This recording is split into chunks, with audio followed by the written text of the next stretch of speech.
On se retrouve maintenant pour vous décrire le tableau de suivi global d'activité. Alors là, c'est une pierre précieuse. Ici, vous allez pouvoir, en tant que gérant, suivre l'ensemble des tâches qui ont été effectuées par vos collaborateurs au même endroit. Que ce soit dans la to-do list, dans la compte de prospection, dans la partie technique, suivi des instances, ou même plus tard dans votre tableau de suivi de marketing, tout ce qui va être réseaux sociaux. Si quelqu'un fait quelque chose et il met son temps à l'intérieur, vous allez pouvoir le retrouver dans ce tableau. Je m'explique. Hop là. Le principe, par exemple, to-do list, très simple, préparer Artisanite. On est sur un domaine urgent, j'ai quasiment fait, ça m'a pris 2 heures, d'accord? Et c'est du marketing. Dès lors que je dis que c'est fait, déjà ma tâche dans mon tableau to-do va descendre dans mes archives et mon Artisanite est prêt. Donc je me souviens à quelle date j'ai fait. Pas tous en même temps. Voilà, ça y est, mon NES s'en est chargé. Et là, dans mon suivi d'activité, on va avoir préparé d'Artisanate qui est arrivé ici. On sait que c'est du marketing, donc c'est du non facturable. J'ai mis 2 heures, d'accord? Le temps disponible par jour dépend du travail, c'est-à-dire que j'estime que j'alloue à ma fonction 2 heures de travail non facturable par jour et 5 heures ou plus quand on a des grosses journées de travail facturable. Il faut au moins que je facture mon mi-temps. Sinon, mon entreprise n'est pas viable. Aidez-moi à faire de la facturation.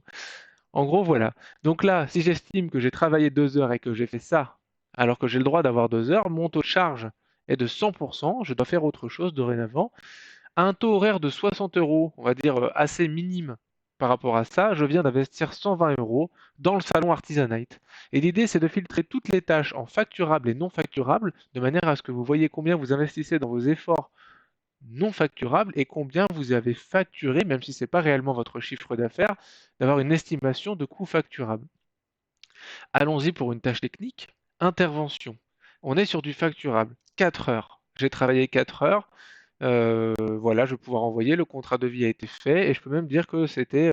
Après, c'est plutôt sur la facture, donc on ne va pas y toucher. Voilà, 4 heures. Je fais.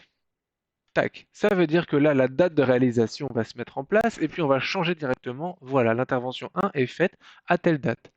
À ce moment-là, alors j'aurais peut-être dû régler le responsable de la tâche avant, parce que du coup maintenant ça a été envoyé. Je peux prévenir n'importe qui que ma tâche a été faite, hein, pour rappel sur ces tableaux. Dans le tableau de suivi d'activité, du coup ici, alors j'ai fait une erreur tout à l'heure, elle est arrivée là, hop, voilà. L'adresse email du client, c'est pour retrouver à quel compte mettre, donc on va pouvoir cocher que c'est au prospect 1 par exemple. Pros, avec un S, c'est plus facile. Voilà, ça c'est pour un repère. La date à laquelle ça a été fait, la semaine correspondante, le type fait. Alors là, j'ai un tout petit souci, c'est parce qu'il faut que ce soit facturable. Voilà. Et donc ici, on est sur 5 heures par jour. Donc on est 80% de charge, 90 euros parce qu'on est sur un travail facturé. Je m'excuse pour ces petites erreurs. C'est des petites erreurs de combinaison qui sont de 3 fois rien. Et du coup, j'ai pu avoir 360 euros de valorisé aujourd'hui. Dans cette optique, on va monter un tableau de bord complet qui va, suivant semaine par semaine, vous dire combien a été fait en facturable, pourcentage de charge pour voir si vos équipes sont saturées ou non en termes de travail, les euros investis non facturés, le travail de CA par client, d'accord, répartition de votre chiffre d'affaires par client, et ici le nombre d'euros par client. Donc voilà, sachez que ce tableau d'activité du coup se remplit tout seul. Dès que quelqu'un fait une tâche dans votre planning, to-do, prospection commerciale, suivi technique, va trier tout en facturable, non facturable, et vous avez un tableau de bord complet qui vous permet de regarder la santé financière de votre entreprise avec celui-ci. J'espère que ça vous plaît, et si vous avez des questions, n'hésitez pas à me les poser.